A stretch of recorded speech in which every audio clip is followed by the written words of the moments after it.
very particular bumps and bends in the roads. It's actually very easy. It's the city that I don't understand. City, if you don't have street names, then you get lost. It all looks the same to me. So it's kind of all a matter of where you're from and how much you're used to things.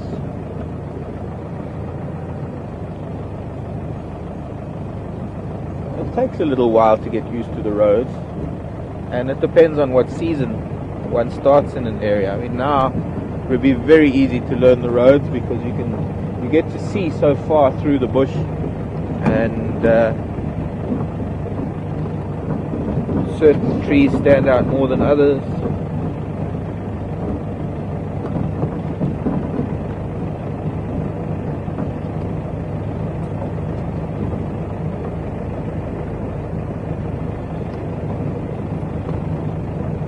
Also, we don't have a very big area. The larger the area, the harder it is to learn the way around.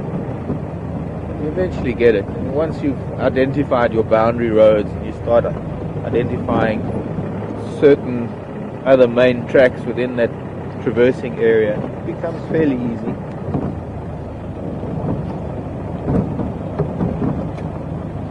No sign of leopard here, which means so far we could still be in this block with Buffelshoek Dam. We could go down this way to the dam. Let's have a look. This little track that goes to the middle of the dam.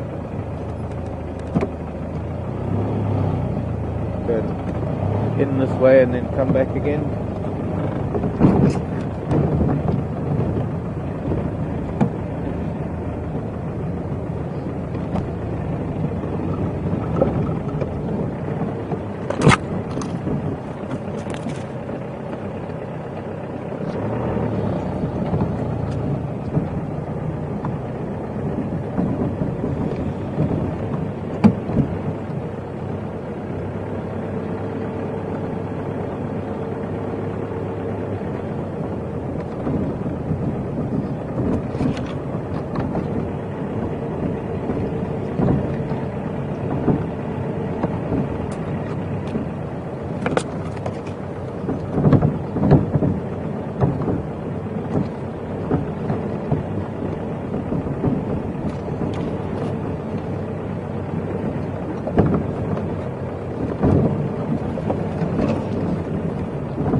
Heron hasn't moved at all.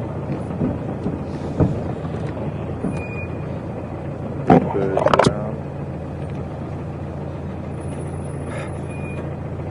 Smell what smells like a carcass. Sorry, little dead chick. Just apologies, child. Hello, hippos. Where are the rest of you crowd?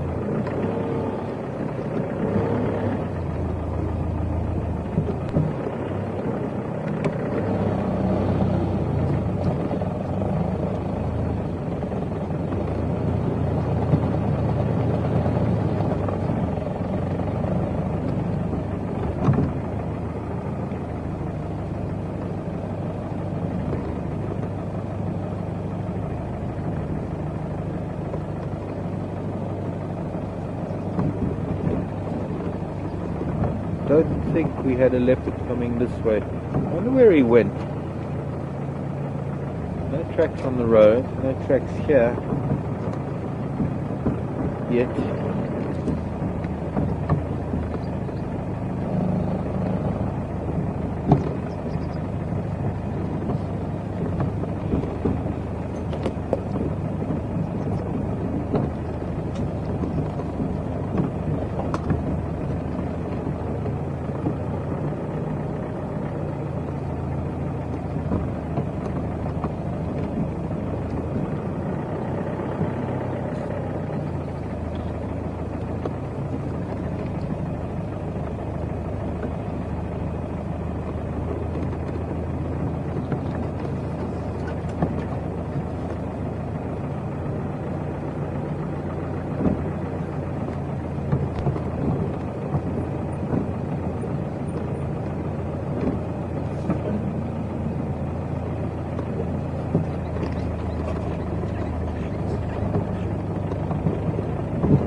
dead end.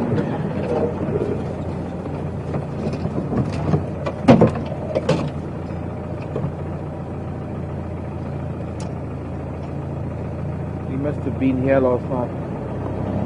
Vehicle tracks that come into this little section, and let's turn around.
An interesting excursion.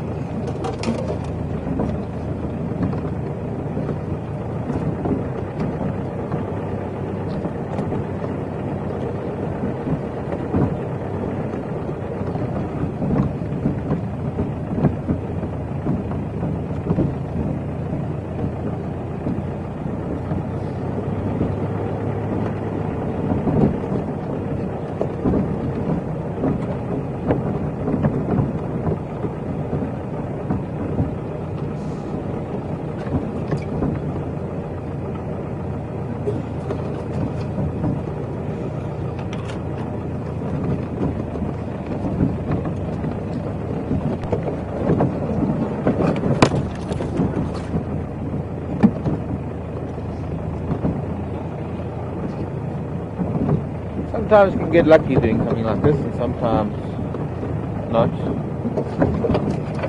We'll go around to the other side of the dam, and then we'll go towards Telapan and Chitakatlan.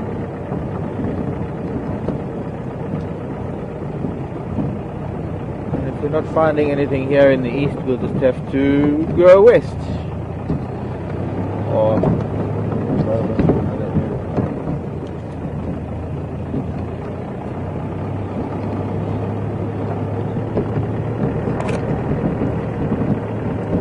rain we were supposed to have didn't materialize,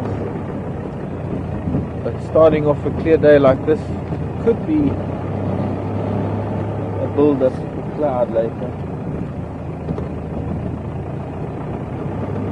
Dying for that first rain.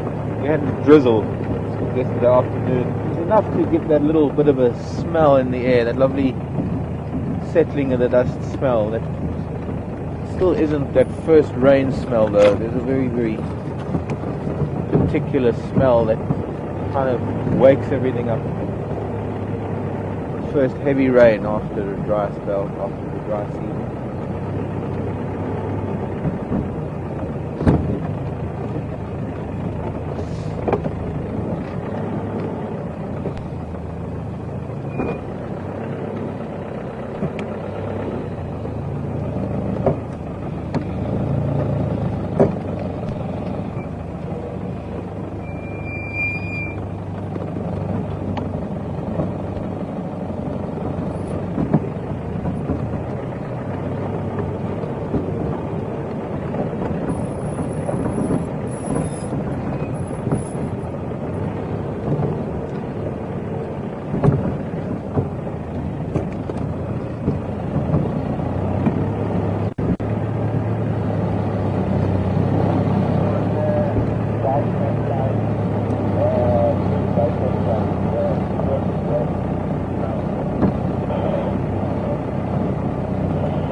Henry, come in. Morning at 4, radio's been down. What you got on Gary Katlan? Okay, copy.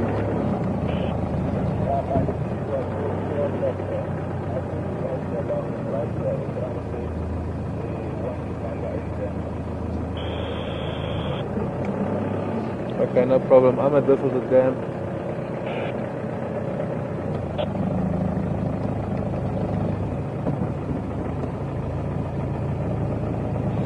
No tracks here also.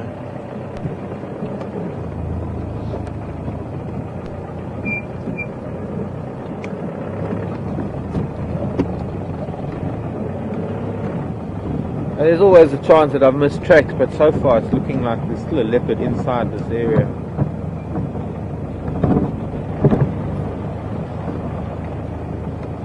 Only chance of him leaving the area would be somewhere here towards the dam wall, but still not seeing anything.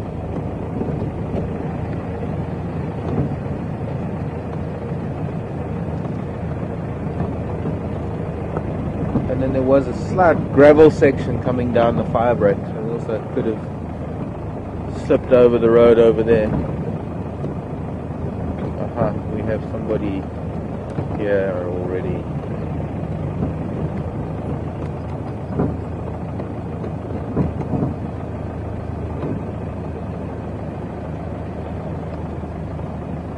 Well, look at that. We've been here twice. Once on the other side, once in the middle, and now we've come back this way, and there's some nyala drinking. I think we ought to go down here and have a look. They're about to leave the water. We can just pop in and have a look.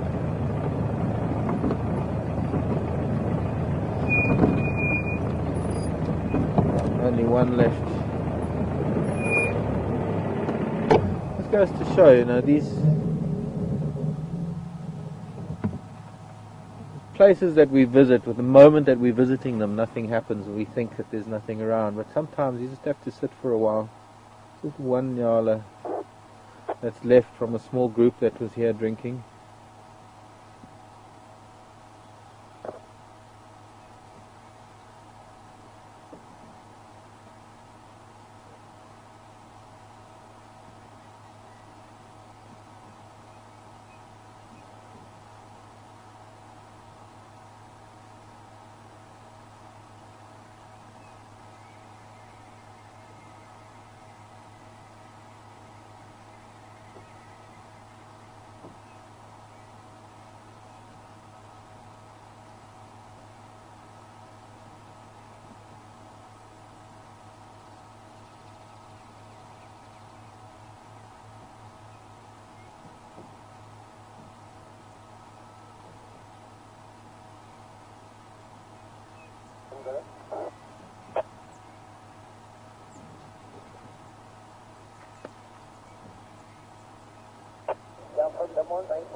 Okay, I think that was bushbuck, not nyala. I didn't even look closely. I just sort of looked at them and then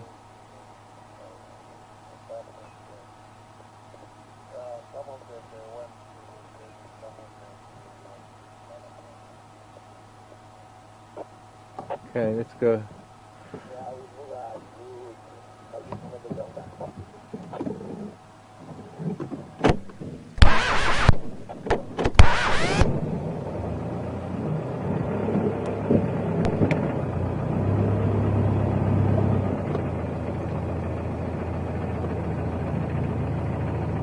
Catch up with those antelope, but I just took it for granted that they were nyala. They might have actually been bushbucks.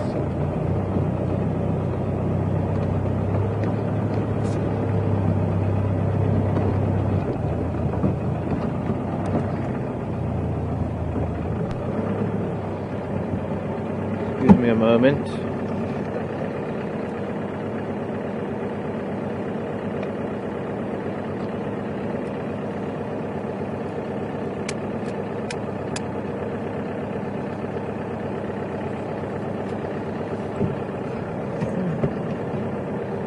Lens cap from a Nikon. I think that must have come off that vehicle that's just been here. Although there's been a vehicle driven over it. Let's see. Andrew, come in.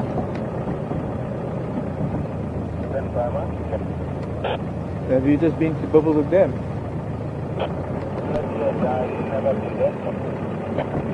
Okay, which station it was just at Buffelshoek Dam?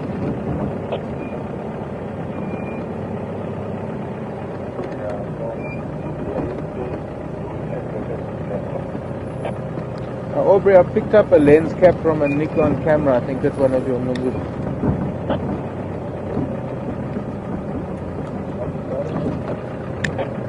Lens cap from a Nikon camera.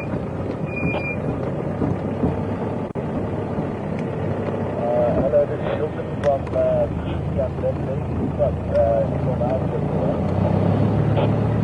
Okay, Hilton, no problem. I'll see you. Where are you now?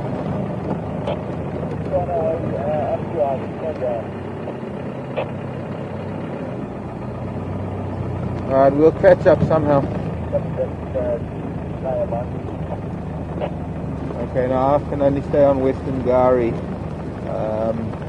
Make a plan later in the morning, or I'll leave it for you somewhere.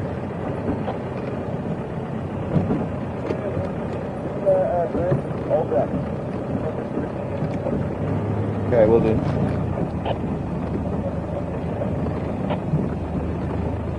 Hi there, Bernie.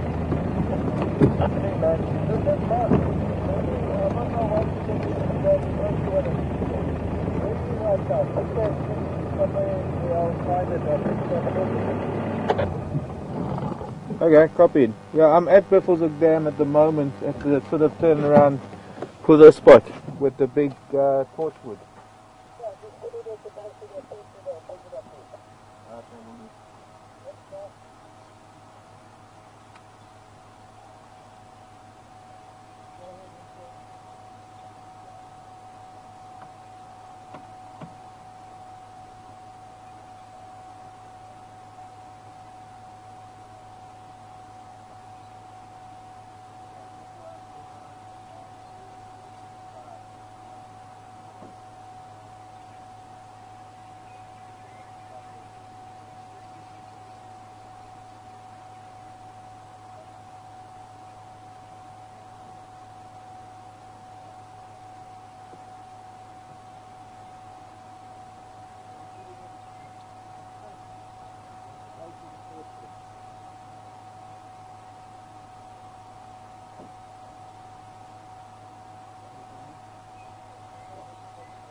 I thought I just heard lion.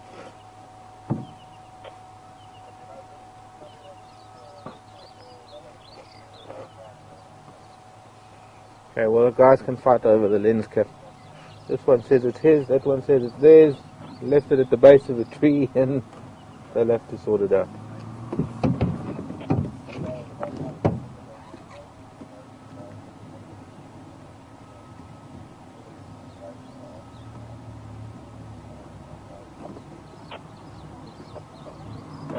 We're getting bounced around. There next to the meat. Did you, Ephraim, I just heard Ngala now. I'm up that way. Yeah. I think it's in Buffelshoek. Morning, morning.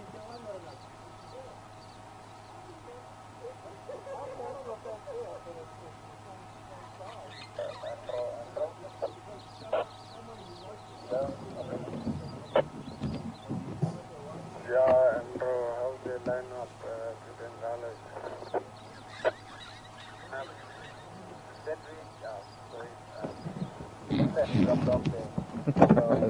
Sorry everybody, I know this is delaying the drive a little.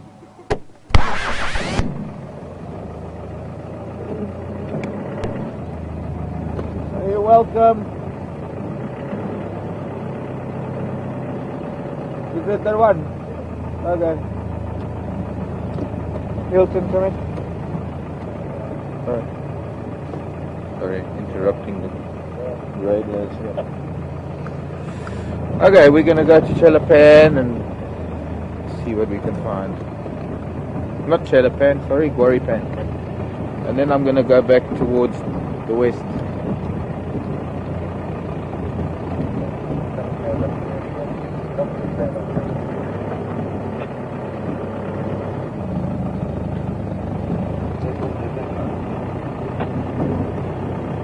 Find a Canon lens cap, nobody wants to know about it. Find a Nikon lens cap and it's everybody. Okay, not everybody, it's 2 people.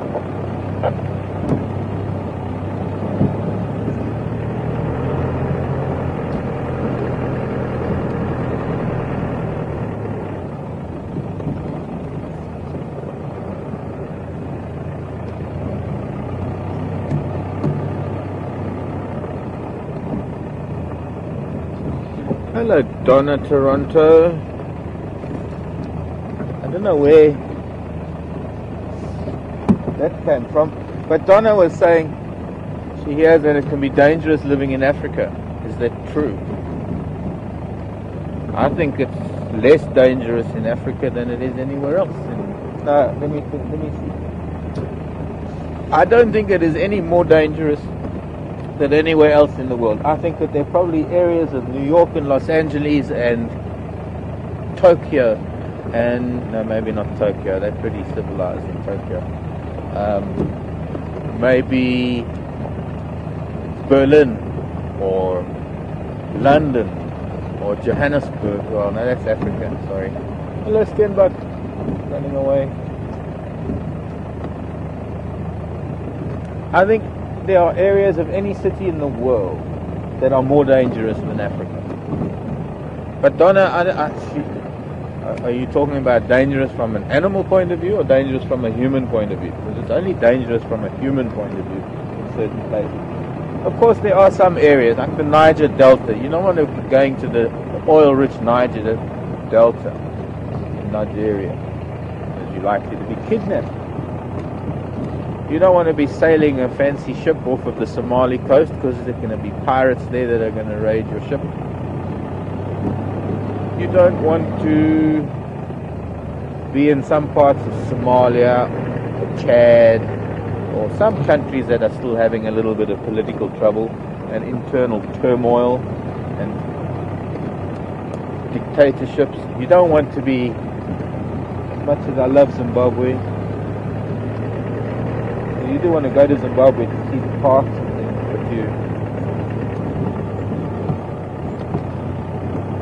I think what I'm trying to get at is, yes, there are some places that can be dangerous. There are some places where there's just a little bit of disruption and peace and quiet to the world. But overall, Africa is a very, very big continent. And in general, African countries and the African people are wonderful people and very, very hospitable and very, very friendly, and just would love to see people coming from the outside world and bringing in knowledge, bringing in revenue, bringing in commerce. Maybe, Donna, if you could let me know what sort of danger you are referring to. And the bush can be dangerous it's not really the bush that's dangerous, it's the human being that's dangerous to himself in the bush. And I think that's evident from anywhere in the world where you have a natural wildlife area with potentially dangerous animals, and a human being who doesn't know what he's doing. Danger is to themselves, the humans, not the animals. And yeah, the African bushveld, if you don't know what you're doing and you are not careful, if you're a little bit careless and you do things wrong, it can be dangerous. Then again, even if you know what you're doing, there are times when you can put a foot wrong with an elephant or a buffalo.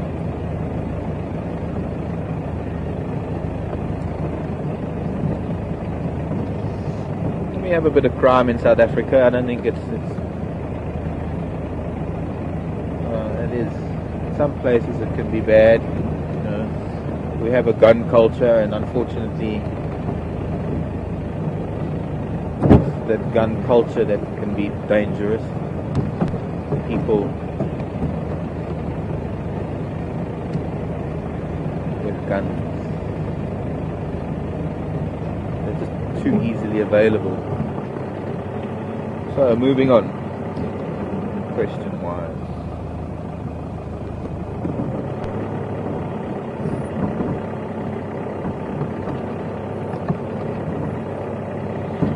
Stefan, does South Africa have any birds similar in size and colour to a cockatoo? No, not those big white cockatoos, no. Cockatiel, yes, but then again, it's only similar in size and colour. That's our grey lory or go-away bird, that I guess the word similar is what one has to concentrate on there. They are similar. They're by no means related. They're not the same type of birds. But when you look at our grey lories, you look at a grey cockatiel, they don't have the yellow ear patches. They don't have the hooked beak of the cockatiel. But just from a distance, that grey bird with a long tail, I guess you could say it's somewhat similar.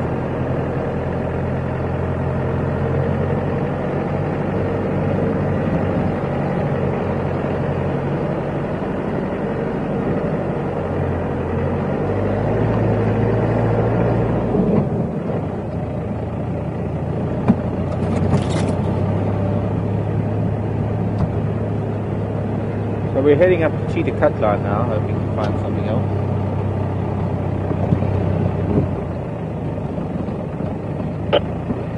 Hilton, come in.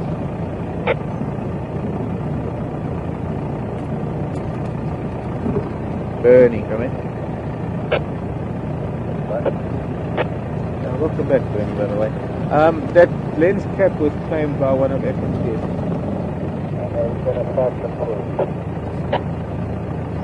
Out of my hands. Okay, thanks.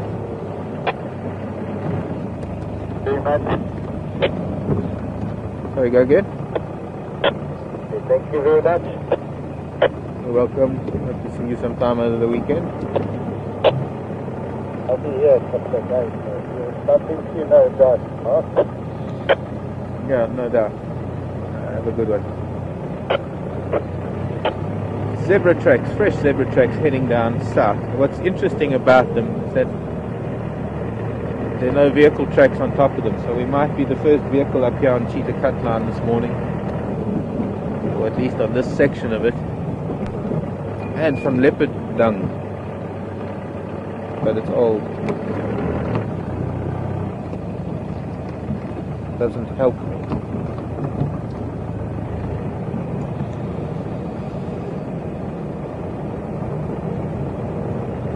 Have I shown you these flowers that are flowering in the morning drive? I don't think so. We saw them in the afternoon drive, and I was racking my brain trying to think of what they were, and then Sharon helped me out. because it was a similar situation last year when they first started appearing. One of the first of the little bulbs to pop its head up above the ground, and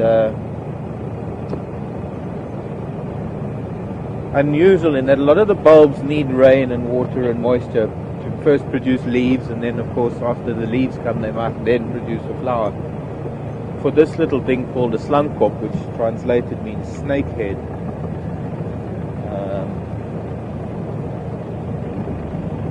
it's producing its flower before the rain comes, and I guess in the wet season that's when it'll produce its leaves. See if I can find you one. There were a few further back. I know there are one or two further forward, I think, but we will find them.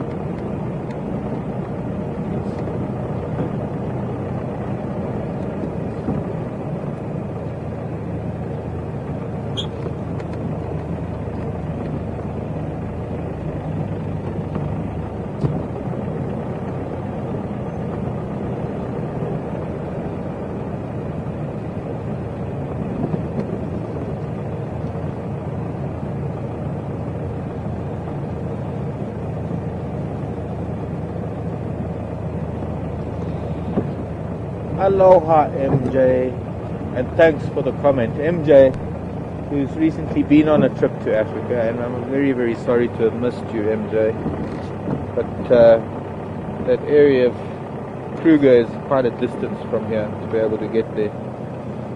So, Central Road, let's continue straight down. MJ was saying that on her recent trip through Africa, she found everybody extremely friendly, wonderful people, but they were warned to stay away from certain areas at night, and I think, as MJ says, that's true of any area. You don't want to be walking around looking like a tourist in certain parts of any city, anywhere in the world. There are some areas that you're going to be targeted. I know it was true of Miami some years ago. There were some serious incidents with tourists. Well, we won't pick names. It's just suffice it to say that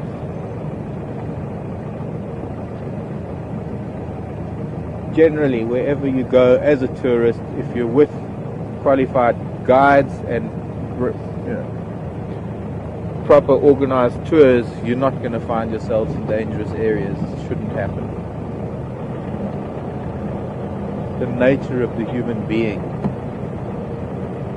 that one has to be careful of in some places, and then in some cases humans can be worse than any, let's put it this way, people call them animals, but they're not, because it's an insult to animals, but humans can be a little bit unscrupulous.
Fairly old lion tracks.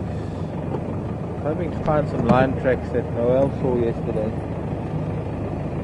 And I'm wondering if maybe they've been driven over already.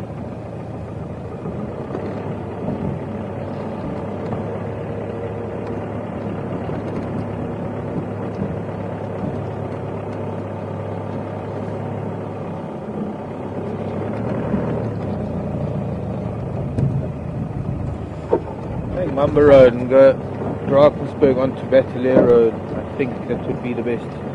Yeah, I hear these lion tracks, but they're a little old.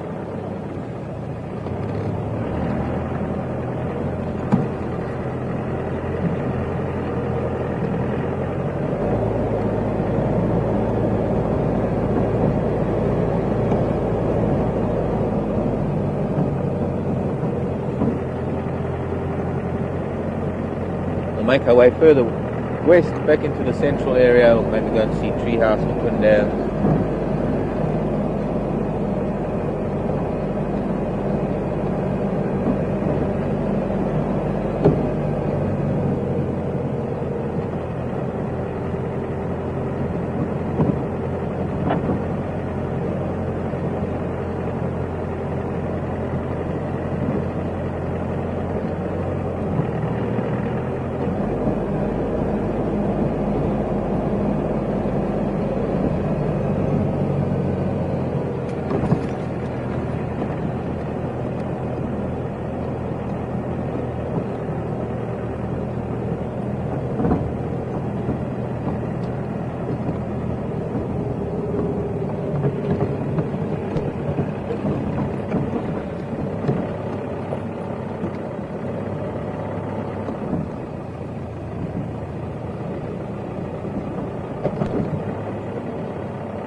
Rhino tracks. This is at the Youngster, quite fresh too.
I know I've been sleeping here, but there's been a vehicle on top of it, on top of the tracks, and where the sand has been disturbed, somebody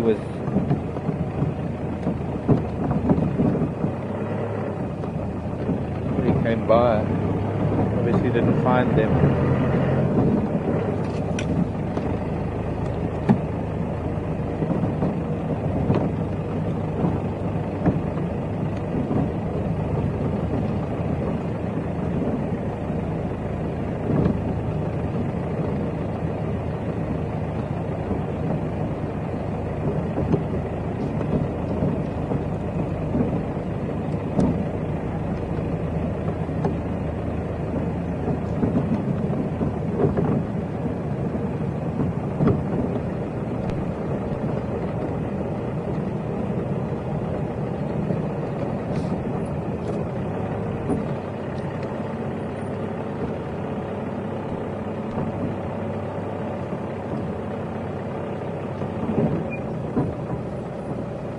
Now turning down Bateleur Road.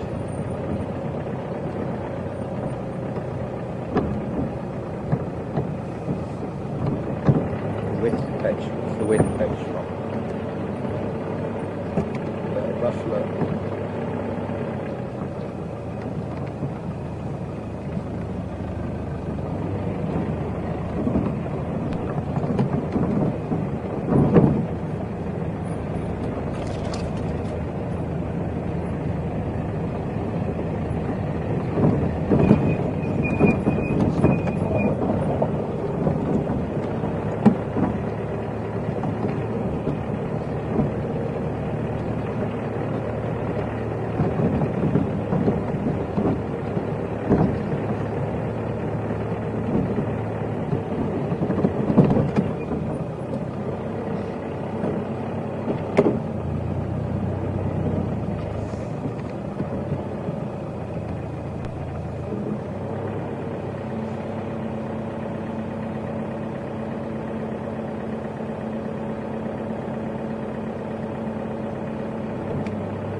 Just in case anyone new viewing,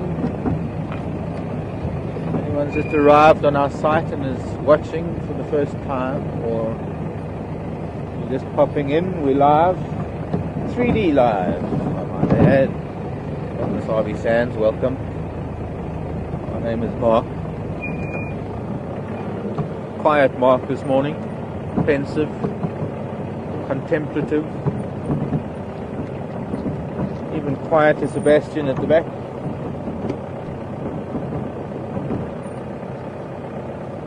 And Herman in final control. Back at camp, directing the show.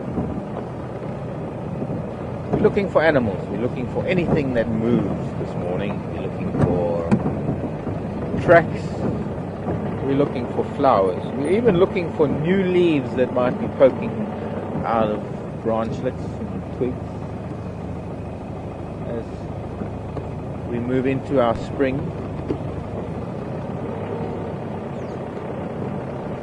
Not enough moisture for mushrooms. They'll come later in summer. Fungi. We'll get fungi. Some of the dead trees have got bracket fungi, shelf fungus.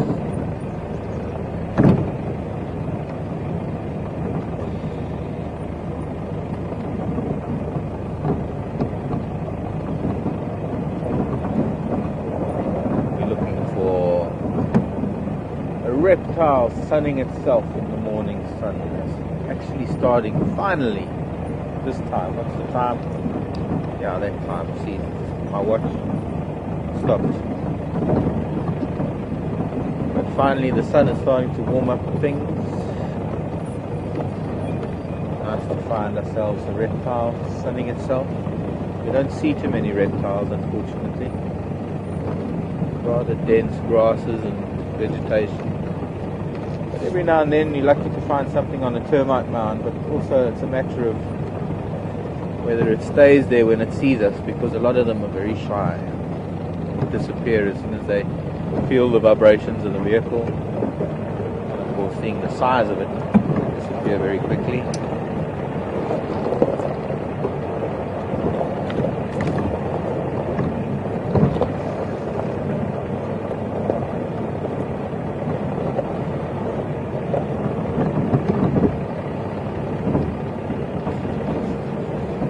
Leopard again. Yeah, leopard is marked its territory. See, there's some animals. Impala with a squirrel running along a branch.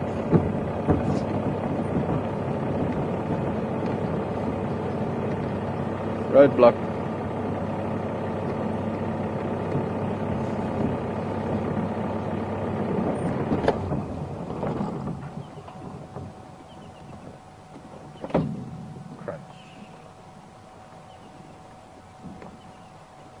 Good morning, boys and girls.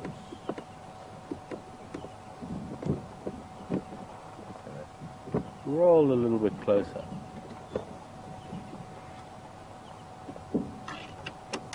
Lady Impar, these females are quite heavily pregnant at the moment. Almost all of them, I would guess, are pregnant.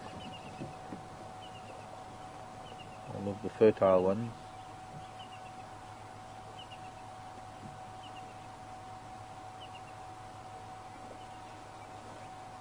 Not showing very much yet. Some of them are showing a little bit.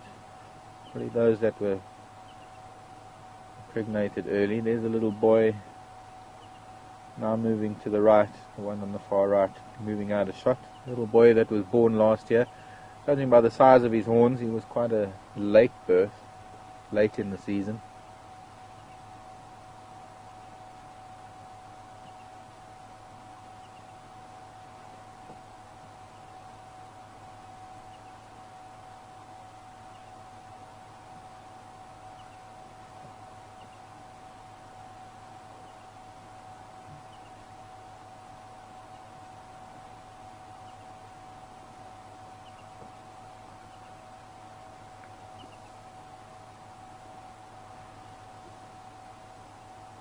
Morning to Patty and Nora and there was a list of names. Everybody in chat. The ladies, yes, I'm looking for flowers. I'm looking for something special. We're going to make our way back to the sausage tree for the sausage tree flowers. Okay, I'm going to move forward a little bit. Impala moving into this thicket.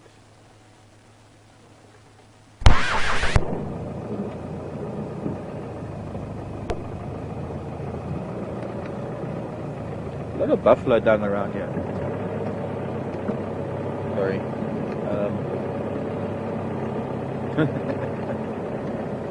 Go ahead.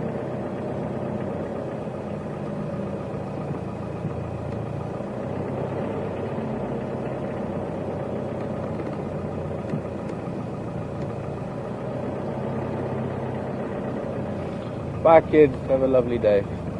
Parla moved into some thicket.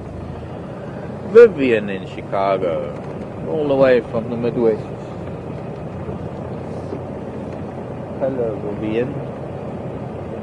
Vivienne. Vivian wants to know why I don't wear a watch. All the other presenters do.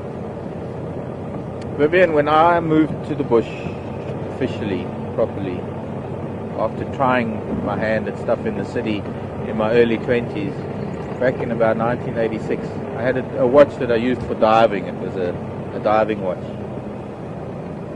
I took it off and I packed it up with all my linen and all my stuff when I was packing up my house. Not my house here, the little place I was renting in the city. And it somehow disappeared. I've never worn a watch since. I don't believe. My watch is the position of the sun in the sky. And that. You know, nowadays everybody carries cell phones. You've got a clock on a cell phone, so what do you need a watch for?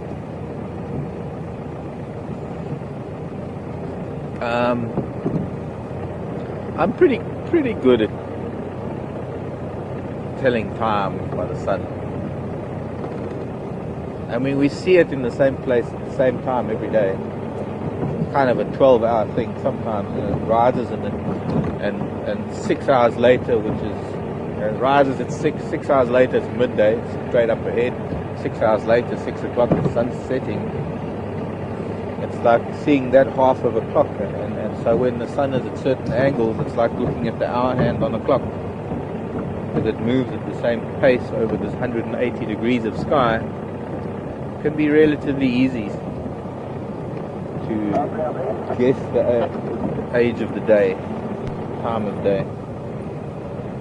But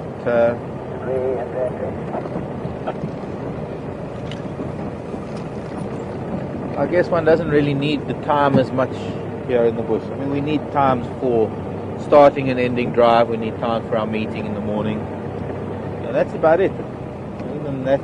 Other than drive times and our meetings, you don't need to know what time of the day it is.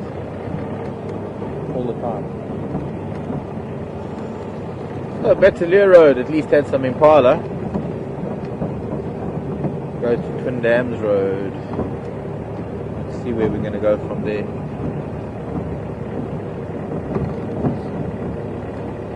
I know what we can do. Ladies want flowers. We'll go to the sausage tree. The time is right now. The light is right. Not too bright. And we can go to Philemon's Cut Line and Treehouse Dam and stuff. Do that.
Pan.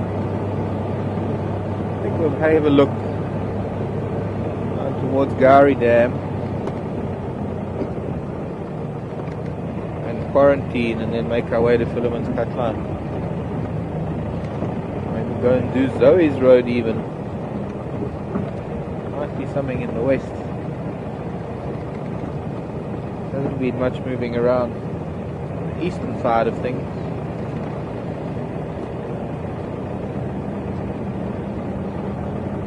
There is a flower. I know where there's a flower we haven't seen yet, and I don't know what it is, so that's a good one to do. And that's near Gari Dam, between Gari Dam and Quarantine, if we can be able to get it. It's a very small flower, so I don't know if we'll get it on camera. I saw it the other night and it was too late because it was night time and we had closed down already.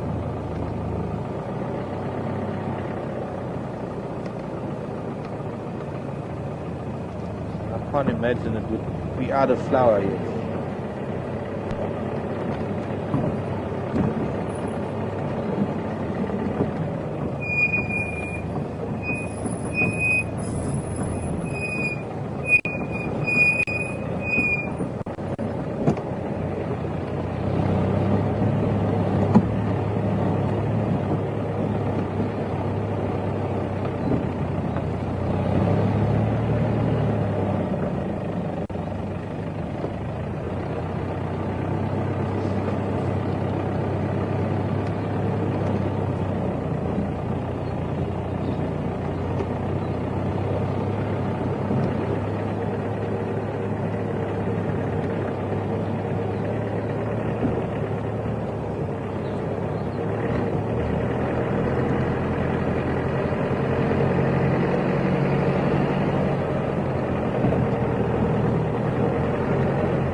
Safari Girl.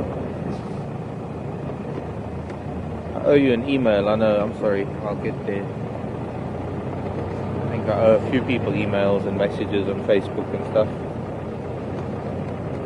Always seems to be like this when I come back from leave, and it takes me time to catch up on everything. And Safari Girl wants to know if there is a poaching problem here in the Sabi Sands. Not really. Now we can distinguish between two kinds of poaching, really. And there's poaching for subsistence,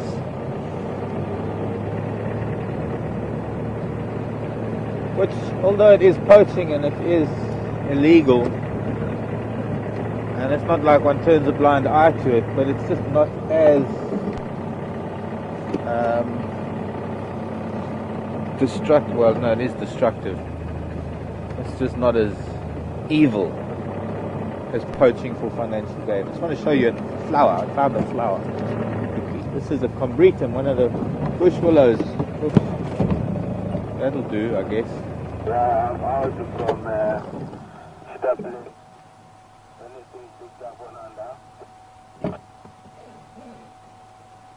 Lutu.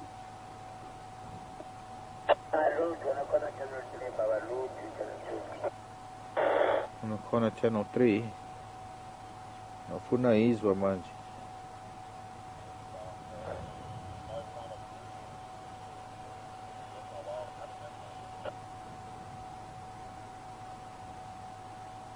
Nothing on channel 3 that I can hear. Poaching for the pot. Anyways, these are lovely little spikes of the combretum, the russet bush willow. Cream coloured spikes.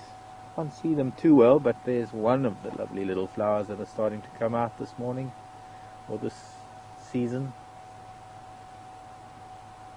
A little bit cool and windy, so at the moment no insects yet. But I'd imagine later on in the day when it gets a bit warmer, and if the wind drops a little bit, you get a bunch of wasps, flies and different types of bees that are the main pollinators at the moment. The odd beetle, there are a few beetles that will fly around these flowers, feeding on the flowers themselves and helping to pollinate, but it's mostly the different species of wasps at the moment.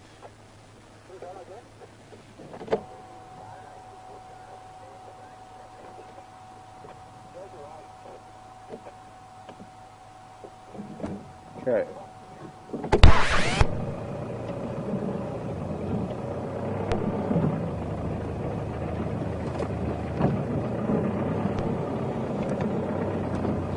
Now a lot of the wasps,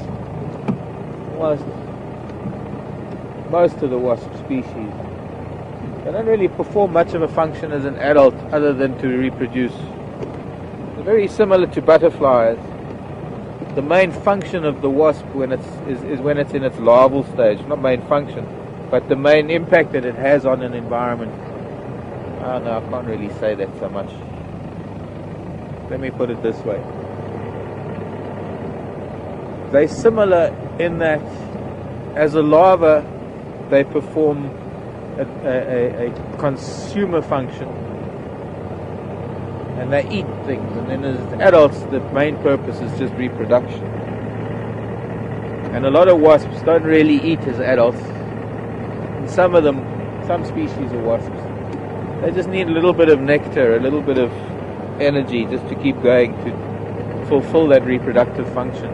And that is why you'll find them on flowers, getting a bit of nectar or pollen.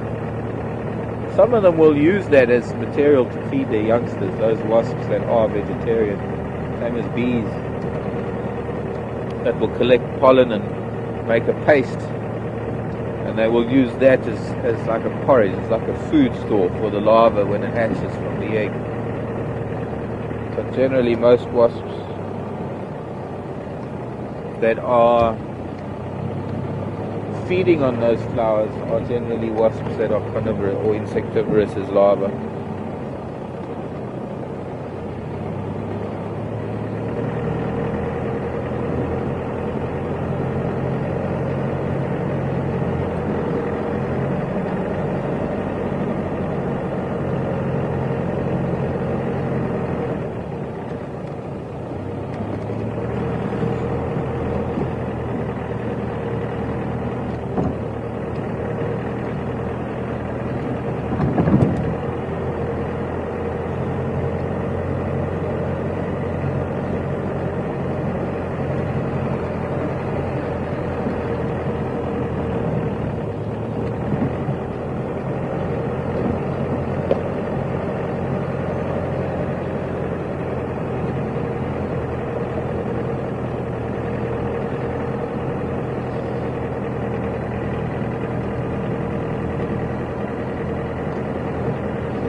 We'll have a look at Gari Dam. You know, we don't get to see much of Gari Dam until we get the camera fixed. We only have that one fixed view. So let's go and do a little scan of Gari Dam and see if there's anything around. Mostly antelope and zebra tracks here on Twin Dams Road.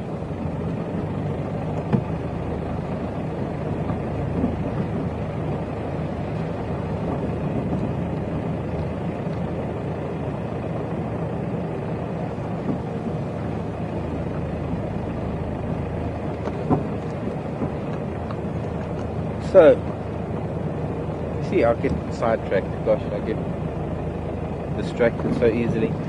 Poaching, no, not really much of a poaching issue. As I was saying, subsistence poaching perhaps on the edges of the reserve where people can sneak under the fence and set traps.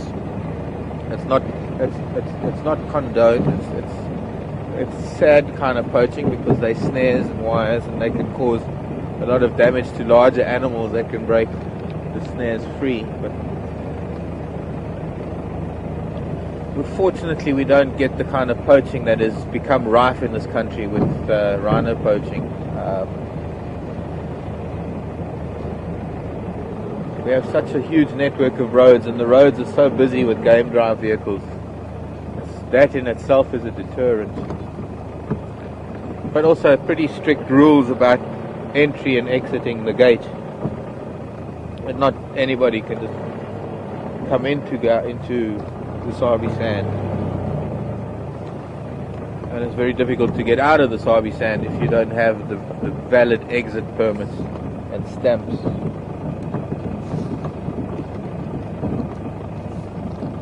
They still have a similar system in Kruger, but somehow they manage to buck the system. I don't know how they do that. Probably inside jobs.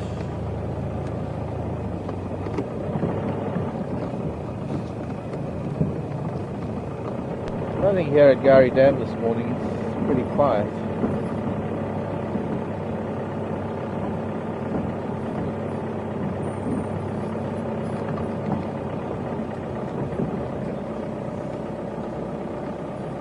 Sit and listen for a few minutes.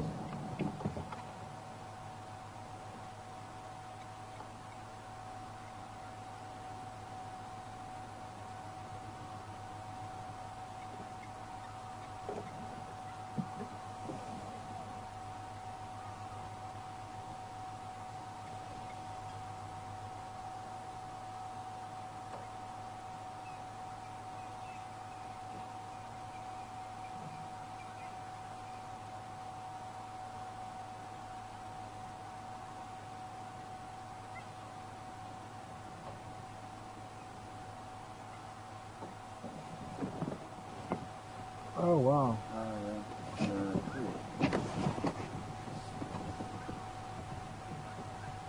A what? She or what?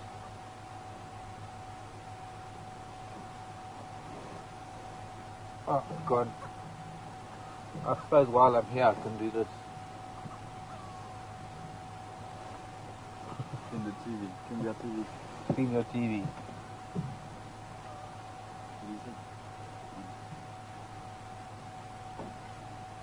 Interesting, these knobthorns got leaves on already. They haven't even been in full bloom, but they've got leaves on already. Okay, let's move. Let's find that flower that I was talking about that we need to identify. It looks like a small bush. And then go to the Sausage Tree and Treehouse Dam and Zoe's Road and see what else is there to be seen. Okay.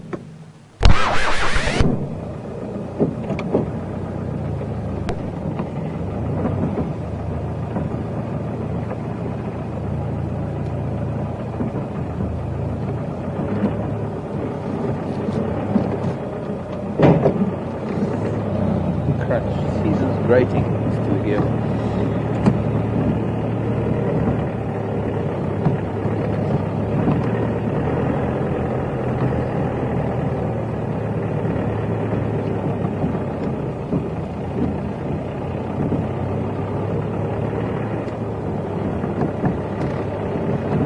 Even seen a better lure flying or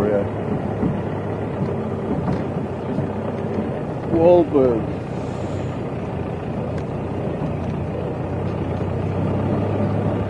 It's this cold air. Not the best staying aloft without flapping wings. Waterbuck haven't even woken up yet, and they've got long hair. They're insulated.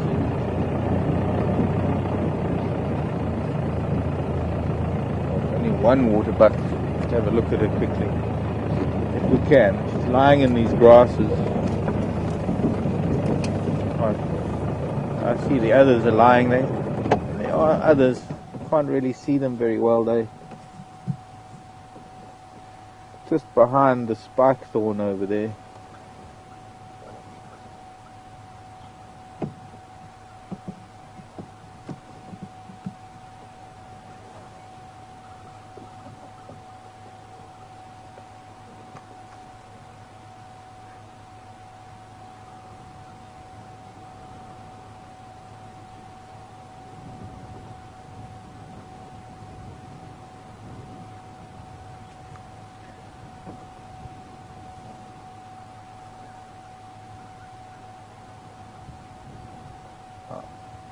Speak of the devil, or Batulia,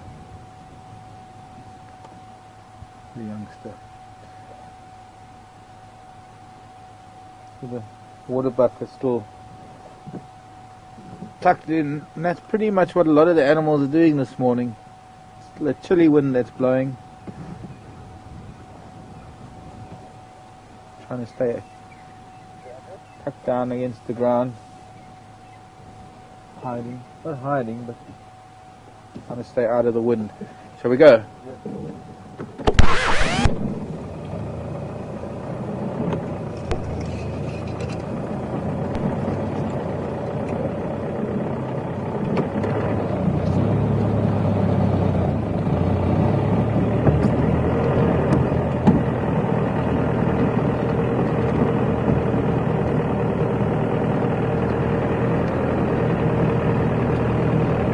If I can remember where this flower was that I wanted to find.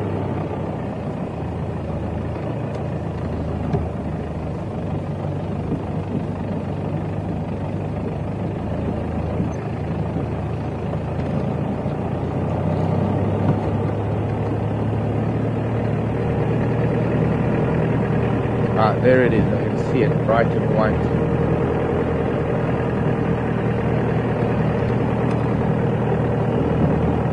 I'm going to have to photograph it too. See if it'll work on the camera, if we can get it on cam.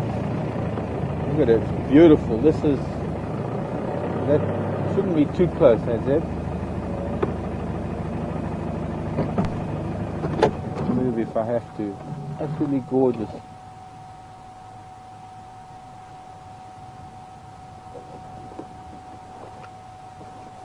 I don't even think I found this last year, because I'm battling to think of what it is. So I'm just going to get out and photograph it. Do I need to be closer or further, or? They won't change anything. The program, the camera triggers to focus on it. Ah. But it's not so bad.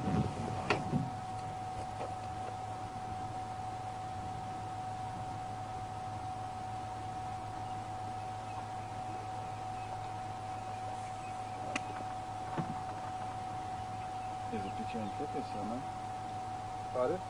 No, talking to Herman.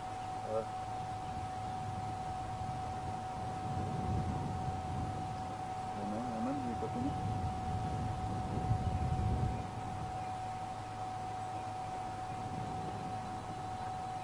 Okay.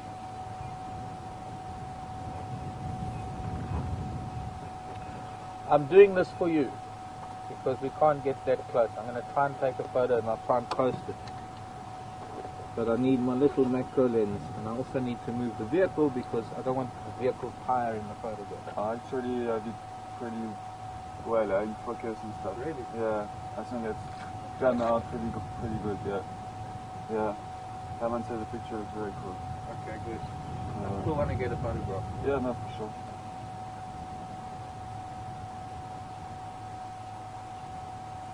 It's a beautiful flower, and Just trying to think.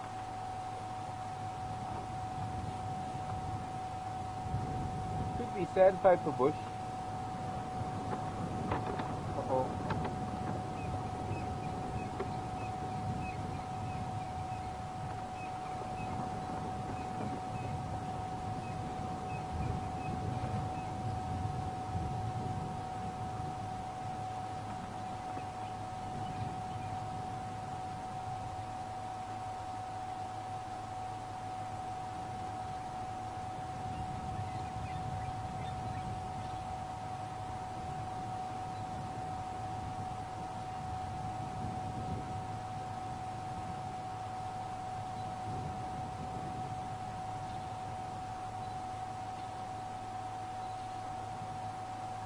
Stand on it.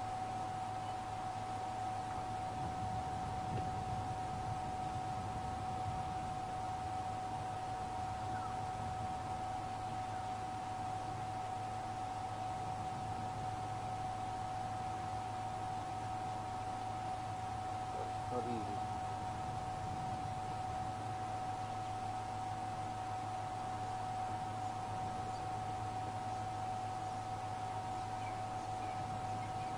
Can you keep still, please?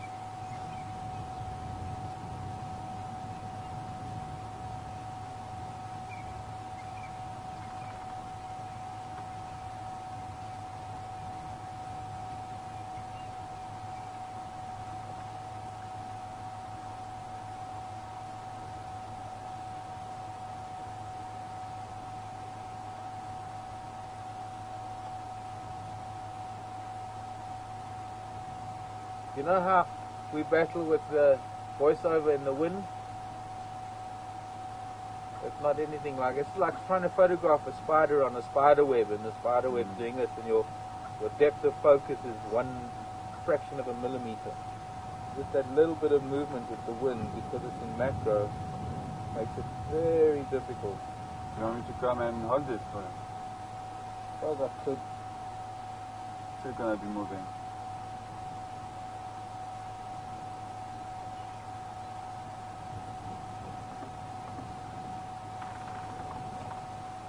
Yeah, there you go.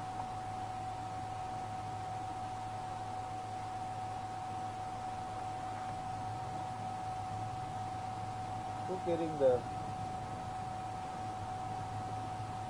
You see, if I take it from further away and zoom on macro function, I get a better effect. No. Almost impossible. You know what we can do, Mike? We can get a picture out of what I'm filming.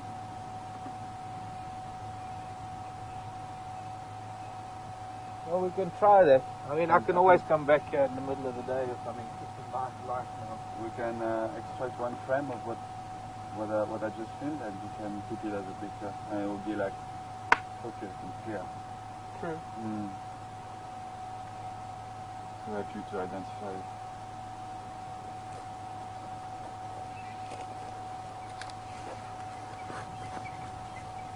I'm just trying to think of what it could be now. Looking at that leaf, I mean, it's very similar to a wild pear, in fact. Very, very similar to the wild pear. Dombea. Let me see. Why are we sitting here?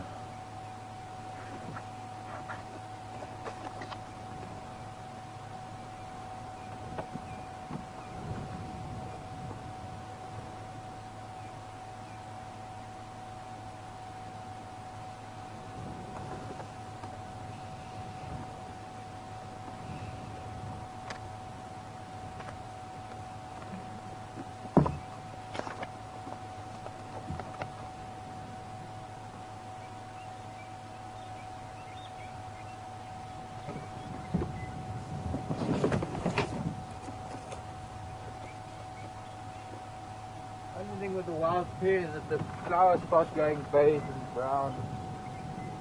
I suppose it is.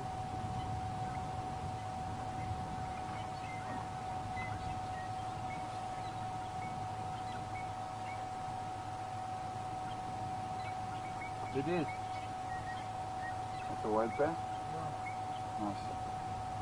You know what throws me is that it's just this one little stalk, and the leaves are not really as well formed as they would be if they were on a proper wild pear bush. I mean, wild pear in the southern part of the Swabi Sand is quite a prolific tree, and you see them everywhere, but you'll see this lovely big round crown covered in these blooms, and one have to be honest, one doesn't really get that close to them to see the end of it. This one little stalk sticking out of the ground. This makes it so much more difficult, because you're thinking of something that is, I don't know, I guess one isn't thinking of you think that a wild pear will only be flowering when it's a big plant. So you're thinking of something that's more small and shrub-like. But there are one or two leaves on there that are very distinctly rough, rounded shaped leaves, very similar to the wild, well, similar, because it is. So, Dombea rotundifolia, it is a wild pear. There are not many here, so we don't see that many. There's one at the staff village. There are one or two up near Sydney's house. And other than that, I haven't found any on Western Gowrie. Can you show it in the bookmark maybe? Yeah.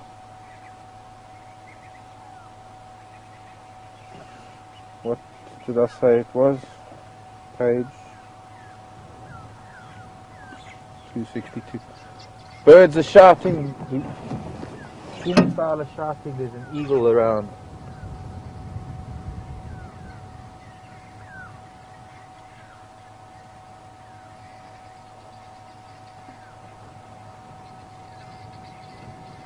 Guinea fowl are scattering, and the grey lories are shouting. That's the kind of noise that they make when there's like either African hawk eagles or, yeah, no, that's the heron.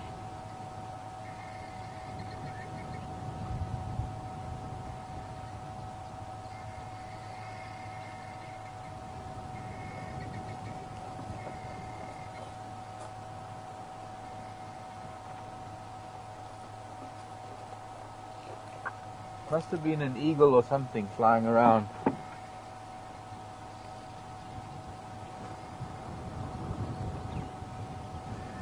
Because the guinea fowl are going crazy. It's not something, I don't think it's something local where the guinea fowl were, because the grey lories, the go-away birds, were shouting all around us. And it's that kind of a call that they'll shout when there's an eagle. Maybe there's martial eagle or something is around. 262. Okay, we'll find it in both books. There we go. That's not, I mean, these Anita Fabian paintings in this book are very beautiful. But sometimes they don't quite do them justice. I mean, that isn't very difficult to see that this is the same thing. But you can see the very distinct round leaf, hence the name rotundifolia.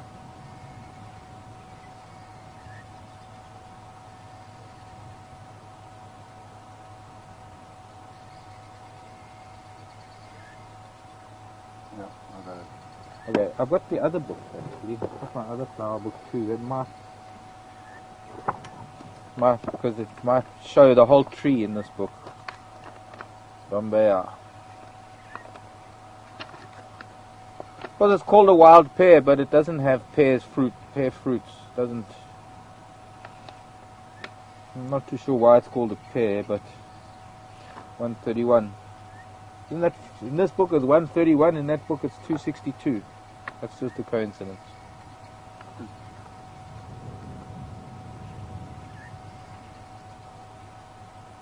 Here they're showing them very pink flowers, and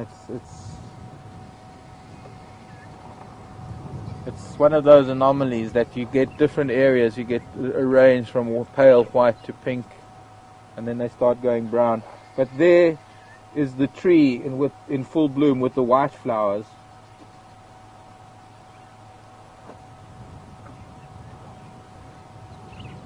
And interestingly enough, the Swazi name of this flower, which is called Umbikanyaka,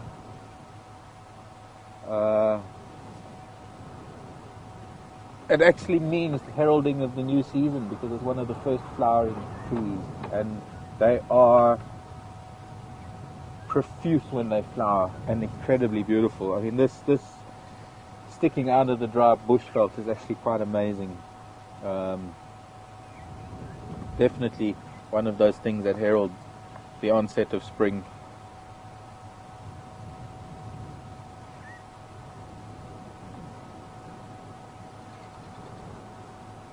It says here they're usually white, but some trees have flowers of a buff pink hue, while the occasional tree has blooms suspended true rose pink.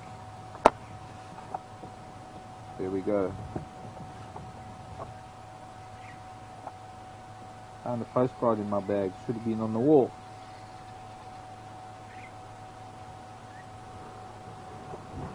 That's that one from Treehouse in Kenya. Treetops. Okay, let's go.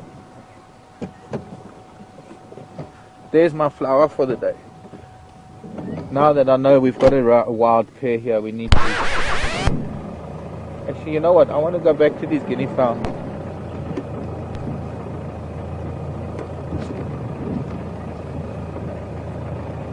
They're still complaining.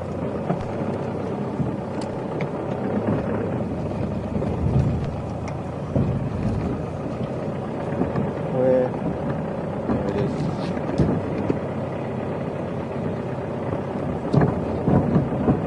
Ah, there it is. There it is. It is the juvenile martial eagle. It must have come in very, very low. It's flying away just above us, going way above. Wow. The hunt was obviously unsuccessful. That is a sub-adult of the largest eagle that we get down here. Wingspan of over 6 feet.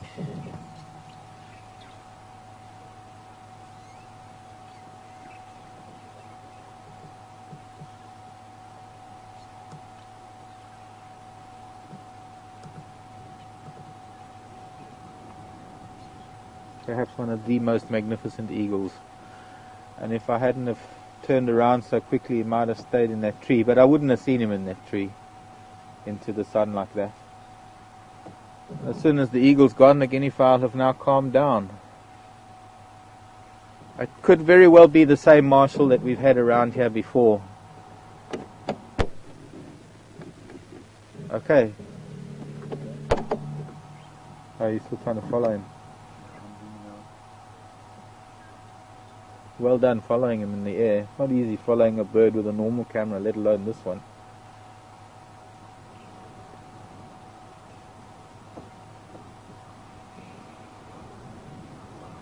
Marshals love guinea fowl. They also love eating, they love catching monitor lizards.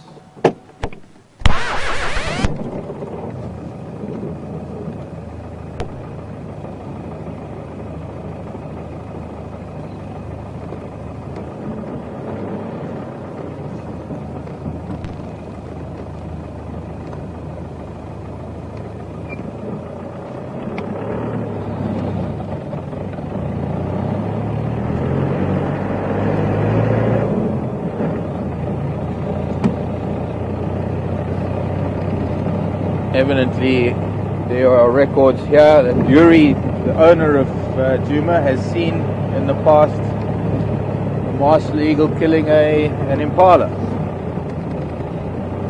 And I've seen photographs of a marshal killing a jackal.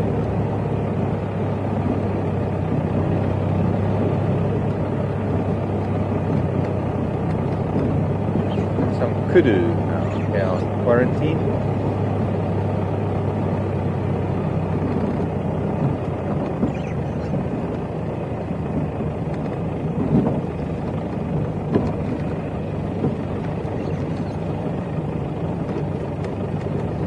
I think we know this group is a group that has a young male with them. Lovely red tinge to all the terminalias as their seed pods start ripening. Not as red as the Terminalia prunoides, the silver cluster leaf. A little bit bigger than cluster leaf that I get up in the Timbavati called the purple pod cluster leaf.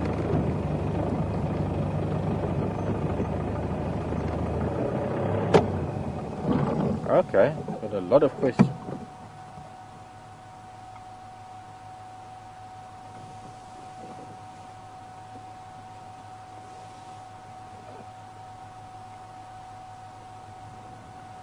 Elizabeth, where have the hippos gone? Far, far away. What's that song? Where have all the flowers gone? Hello, Mrs. Kudu. Where are the hippos? Elizabeth, I don't think the water's too low. I mean, there's that one hippo in Treehouse Dam.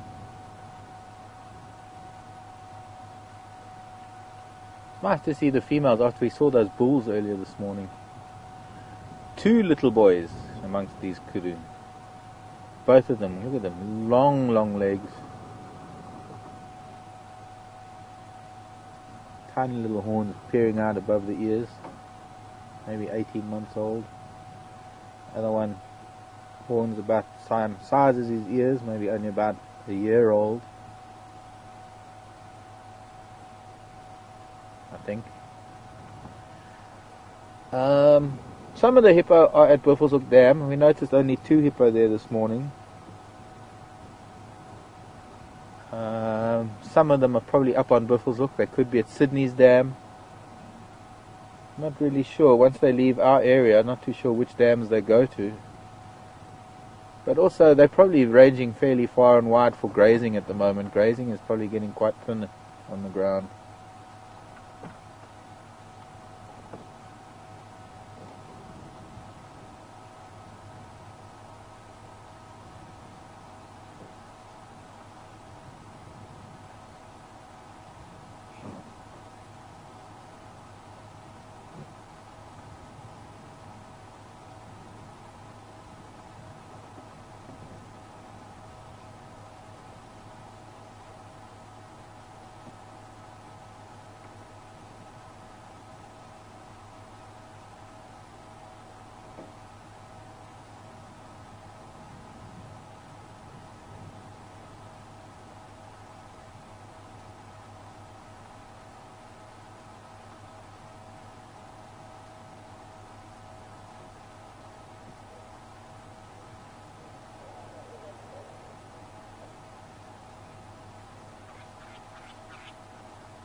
Some Nongo on quarantine.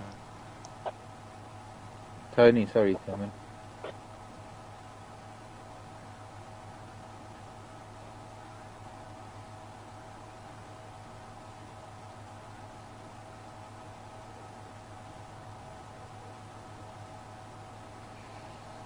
Hello, Tony. Tony's asking, are there more sable and roan in the Sabi sand now that the Kruger fence has been removed? I don't think so, Tony. I honestly couldn't answer that.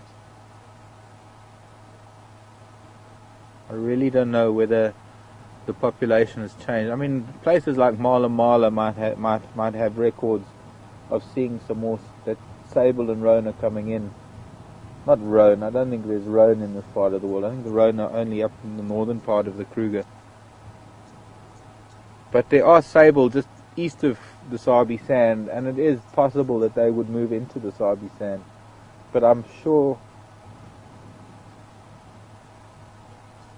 Well, let's put it this way. I would have to find out from other guys from other areas whether they know of any increase in roan and sable activity.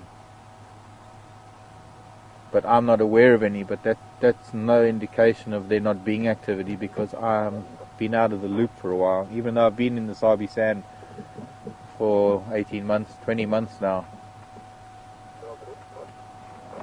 Still not sure of things that happen in other parts of the reserve.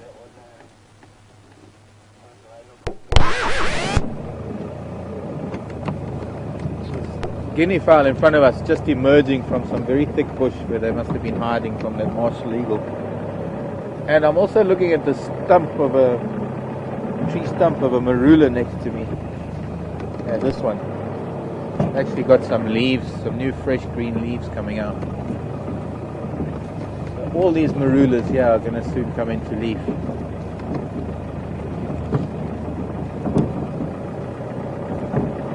Hello, marula tree.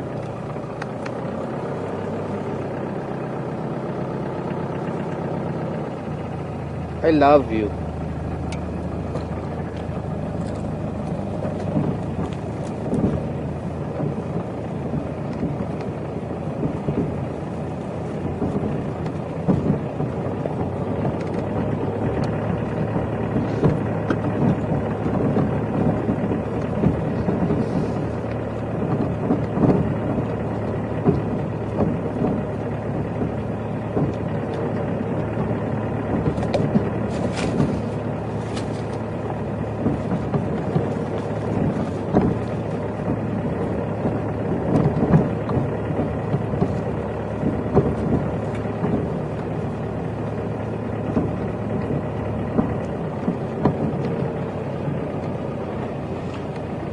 Hello, Linda.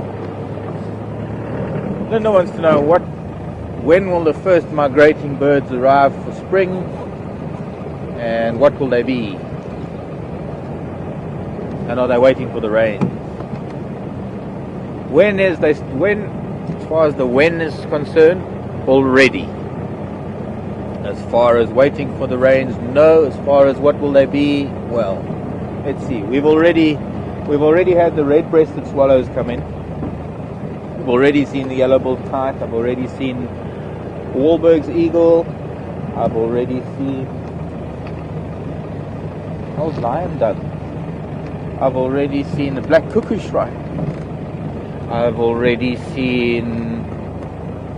I've heard black cuckoo. And Jared said he heard a classes cuckoo. So the birds arrive already, and it's not really that they're waiting for the rains, Linda. It's what it is of course, it's the temperature changes and the sun, the lengths of days, and depending on where they come from. I mean, it's going to be a while before... Hold on. I don't know where that is. Not our problem. You've got to wait for things like the steppe buzzards and steppe eagles. They've got to come all the way from the Russian steppes. It's quite a long distance. Other European migrants, the European swallows will be coming soon, I guess. Eurasian rollers, Eurasian swifts. A bunch of the European birds that will be coming in. You see, at the moment, the migrants that are here are what we call the intra-African migrants. Some of them also will only be coming once the rain comes. So it's kind of a bit of a yes and no question to are they waiting for the rains. To some extent, yes. The insect eaters, like the woodlands kingfisher, they're only going to come in November when there's a lot of greenery, a lot of rain, a lot of insects.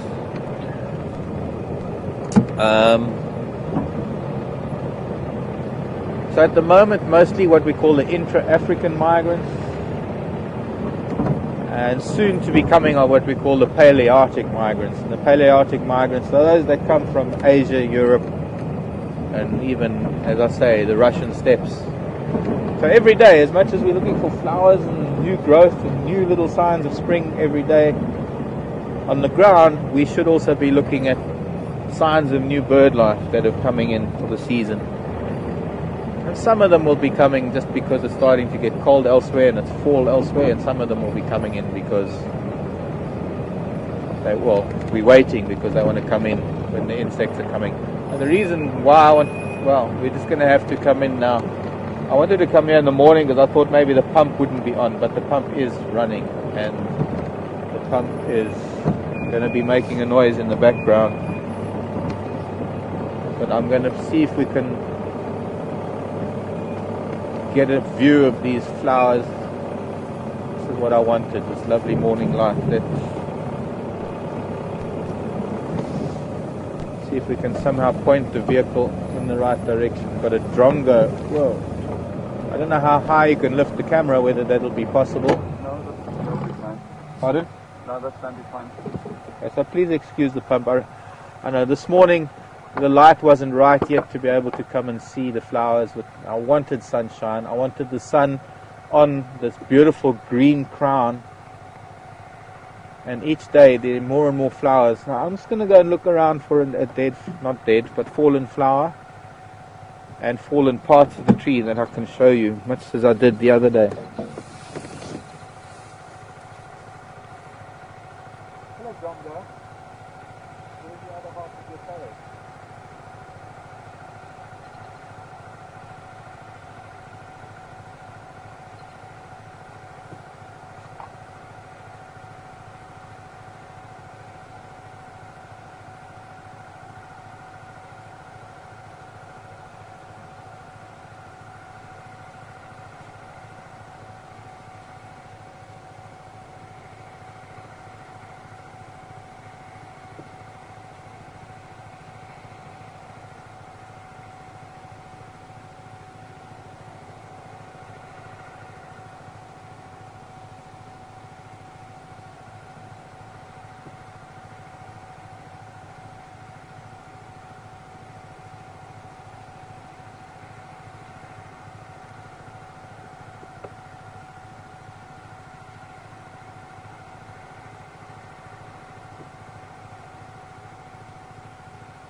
I lost my drongo.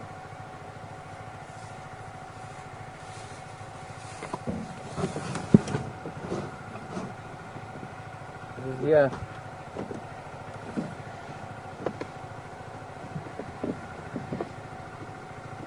Okay, is the noise of the pump too loud for my talking? I don't know. I don't think so. That's your man. So I've got a question for you. A fork-tailed drongo has got this forked tail, but if there's only one, can it still be called a fork? Look at this little child. Lost half of its tail. It gave me one. I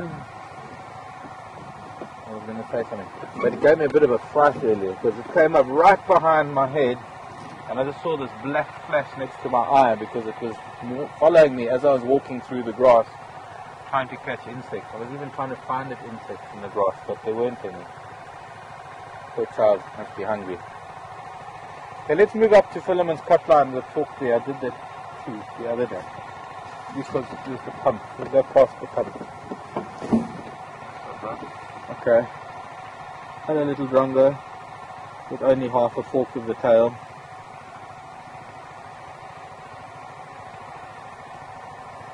Gorgeous tree. I love sausage trees. Also, it's a relatively small one. You should see how big they get in Botswana and Okavango and up in East Africa. Giant trees.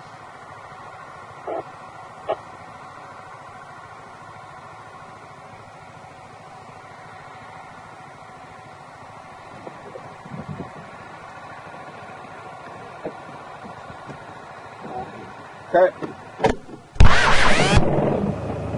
Come, Drongo. Follow me, I'm right behind you.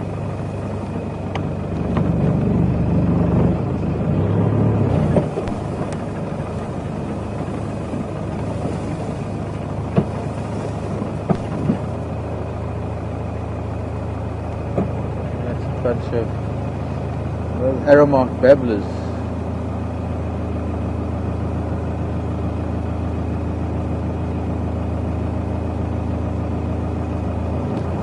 Robbing the flowers and their nectar.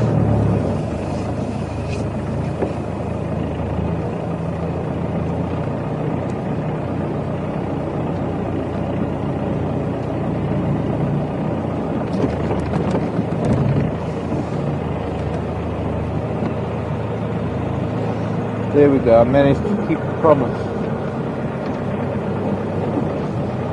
Come back. Hello, little one. With me. Oh, you caught something, well done.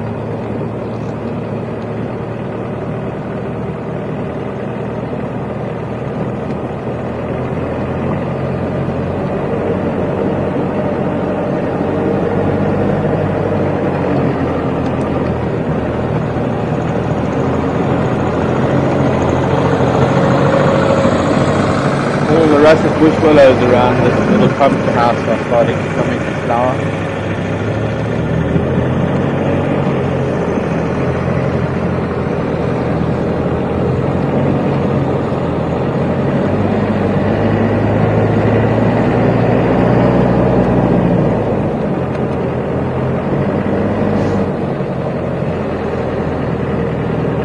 Hyena, hyena, hyena.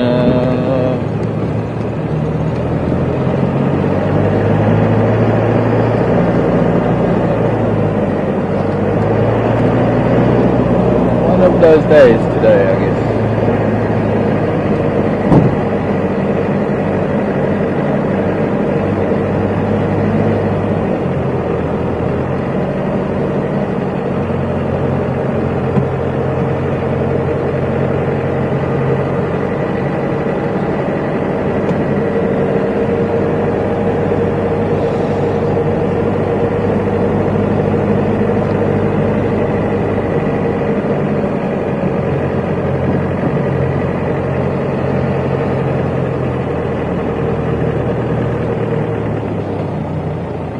Mary Jane, did you just see a mosquito on the camera lens? I don't think so. Yeah, might have been that wasp that was sitting on the lens. The little wasp.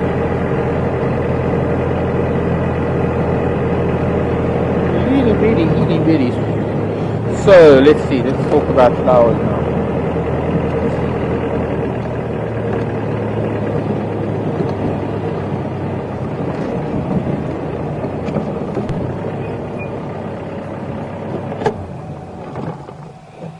You know, this Kigelia,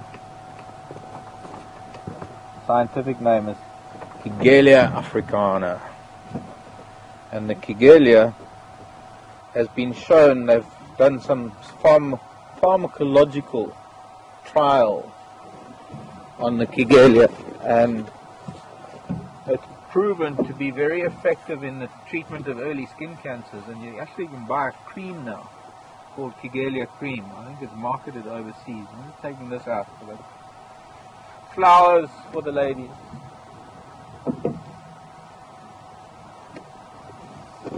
Now these flowers. He said he can barely hear you, so just really? speak a bit louder, yeah.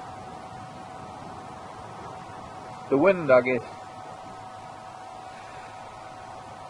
The flowers themselves, actually, the whole flower falls off and it leaves behind. Now this is unusual to find this, but this is the ovary, the stigma you can see standing up in the center there. That is, unfortunately, although it's probably fertilized. So he's bring it a bit closer to the camera if you want. That would normally develop into the sausage. Now the sausages themselves can be anything from a few inches long and round and fat like a salami to, I've seen well over 1 meter long and weighing over 10 kilograms. Giant sausages. that are very, very heavy and very, very dense. And they're not real sausages. They've got the shape of a sausage. However, now this part of the flour normally stays behind. This has been broken off, obviously, by birds. Let me just, I was going to just say, just show you these beautiful flowers, because I think by stretching out, maybe this whole 3D effect might be quite amazing. You can see a lot of the pollen that has fallen off. Now these flowers do fall off eventually, but now let's just get one of them at a time. The flower hangs with these the stamens. You can see it touching the top of my finger. As a bird, a sunbird or another bird, puts its head in there to get to the nectar, it'll dot the head with pollen, and then of course the next flower it goes to, that pollen gets rubbed off on the stigma. But these flowers eventually fall off once the flower has been pollinated, and what remains is then of course the ovary, the stigma, the style, and the stigma and style and ovary, anthers and filaments and petals. That's what we need to do with the schools when we're on school TVs. I can show you all the parts of the flower. But the nectar, you can see this cup on just above the ovary, around the inside, formed by the calyx of the flower. That is filled with nectar, and of course they're not only sunbirds. The sunbirds that are designed to get to the flower, of course they've got these lovely thin narrow beaks, and they tongue that darts out and drinks from the nectar. Not only the sunbirds that get to them, of course it's the sunbirds that are supposed to pollinate them, as well as at night there are certain first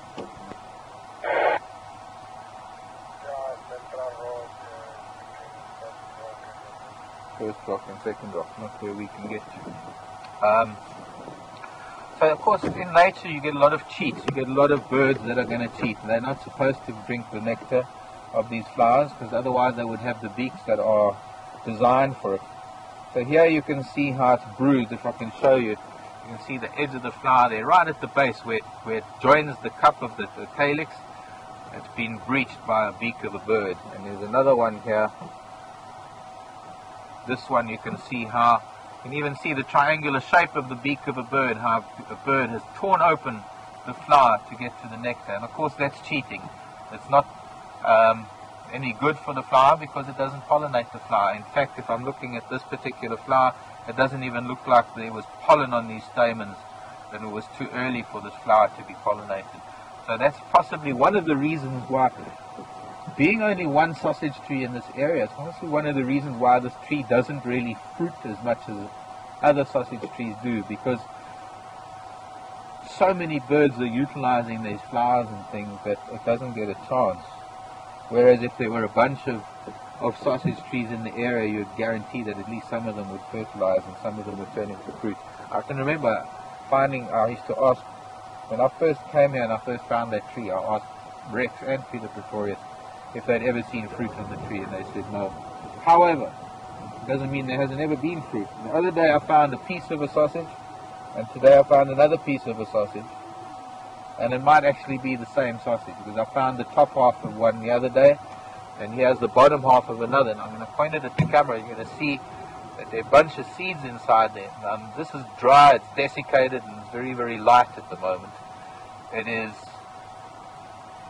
probably been lying on the ground for a considerable amount of time, right throughout the entire dry season, from last summer. I doubt. A lot of these seeds are broken. That's probably because parrots have been getting at them, or baboons.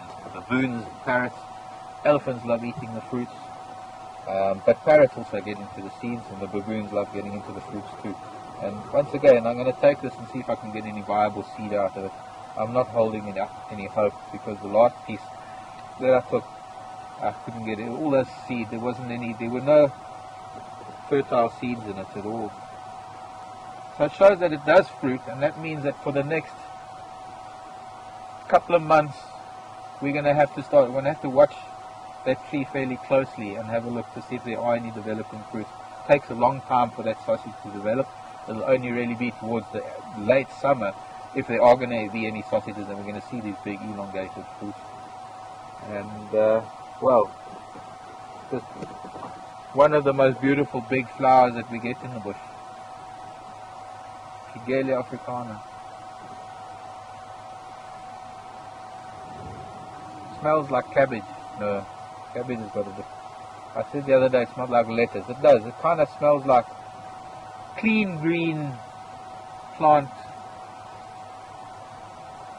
It's got a very nice smell. It's not a scented smell. It's not like you would imagine a flower to be.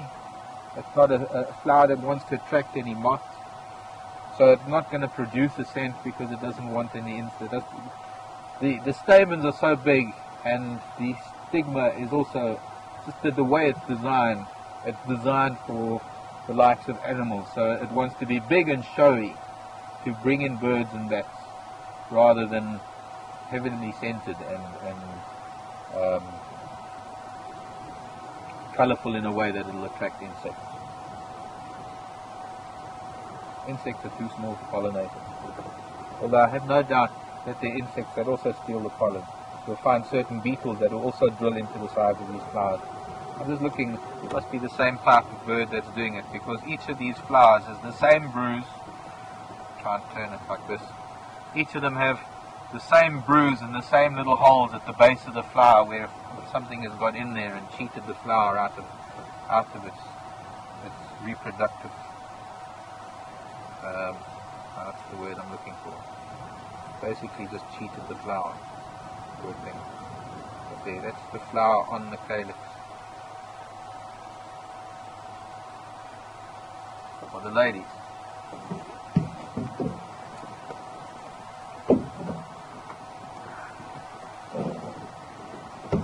Gentlemen's cut line. Let's go to Treehouse Dam. There might be something there.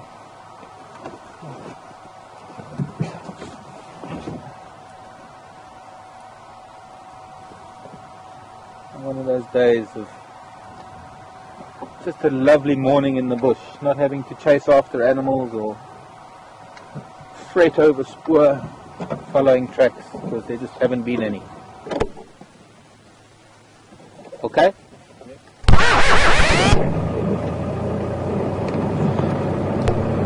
Andiamo.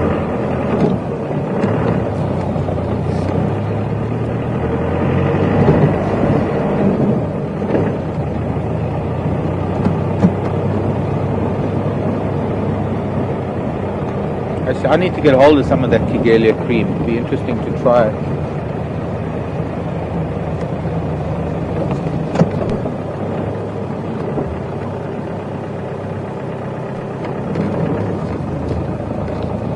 Zebra been rolling in the sand.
More rhino tracks. We've seen quite a few fresh rhino tracks this morning, but I haven't had any luck finding them. Mainly because I need to get out and follow the tracks on foot when they leave the road. Maybe there's a rhino down here at the dam.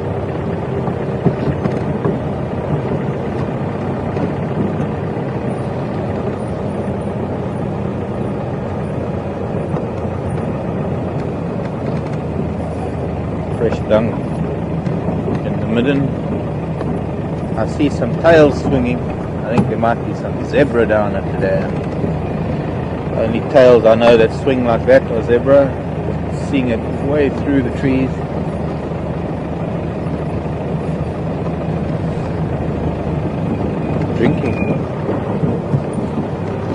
zebra coming to drink. Mangwa in Shangaan. Kundamalia in Swahili. Dube in Zulu. And there's zebra and impala. Please don't go anywhere, zebbies. Please stay there. Looks like we've got two groups of zebra, one on this side, one on the other side. Very often you'll find two herds of zebra trying to come to the water. One herd will wait until the other one is done. There's a hierarchy amongst the zebra groups. There it looks like the two stallions are. No? Please don't go anywhere, children. We want to see you. This is beautiful. This will be stunning in 3D.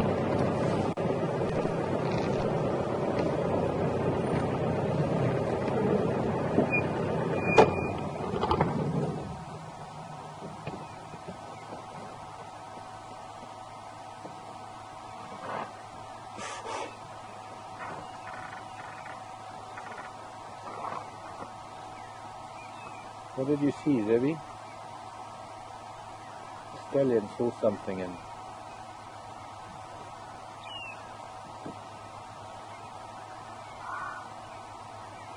went to his friend for reassurance.